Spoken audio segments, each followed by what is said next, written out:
அனைவருக்கும் வணக்கம். வாலிக்கும் சுக்ரீவனுக்கும் மிக பயங்கரமான சண்டை நடக்க போகுது.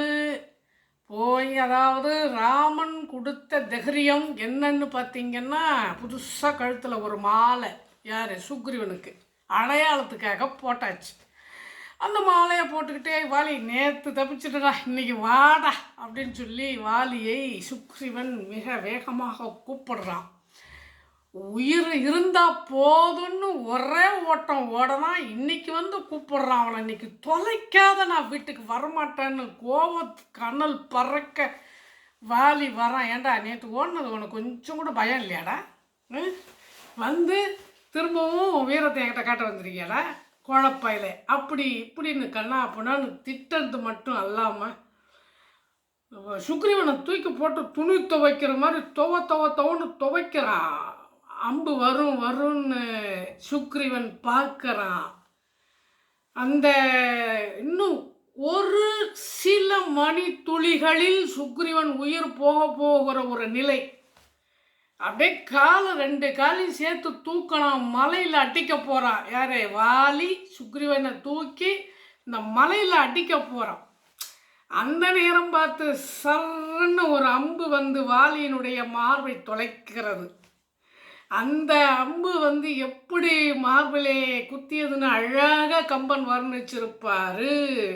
அதாவது வாழைப்பழத்தில் ஊசி எப்படி குத்தனால் சல்லுன்னு போகுமோ அந்த மாதிரி ஒரு கஷ்டமும் இல்லாமல் ராமனுடைய நெஞ்சில் அந்த அம்பானது பாய்ந்தது. ராமன் விட்ட அம்பானது பாய்ந்தது. ராமன் மறைந்திருந்து அம்பு விடுவதற்கு சில காரணங்கள் இருக்கிறது. சீதையை தேடிக்கொண்டு போகணும்.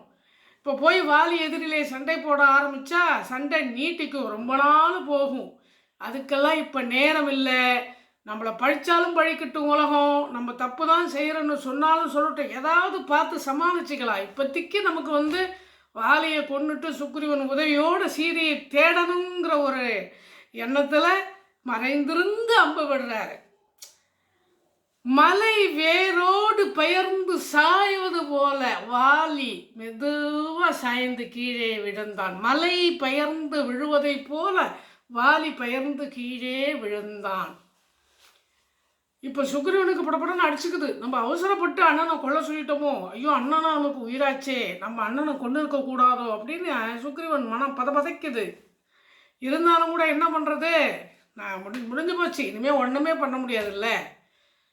கீழே விழுந்துட்டான் வாலி. கீழே விழுந்தவன் பல்லை நரவென்று கடிக்கிறான். தரையில் ஓங்கி அடிக்கிறான். காலால் இப்படியும் அப்படியும் உதைத்துக் கொள்கிறான். நானும் என் சகோதரனும் சண்டையிட்டு கொண்டிருக்க போது குறுக்கேல் எவன் ஒருவன் அம்பு விட்டிருப்பான். இது நியாயமா? இது சரியா?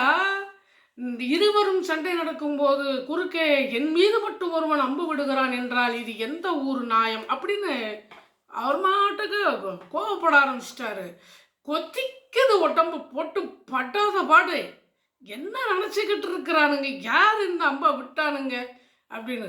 தேவலோகத்திலிருந்து விட்டாங்களா, தேவர்களா, 33 கோடி இல்லை, அவங்கெல்லாம் குழப்பைய.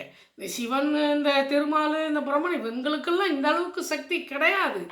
யாரா இருக்கும்? அவன் என்ன இப்படி கிடக்கிறான், அவன் உருவத்து இப்படி கிடக்குது. உருவத்துக்கு தகுந்த மாதிரி அம்பு சின்னதாக இருக்குது. அம்பில் பேர் எழுதியிருப்பாங்க, அதை பார்க்கணும். பார்த்தா தானே தெரியும்.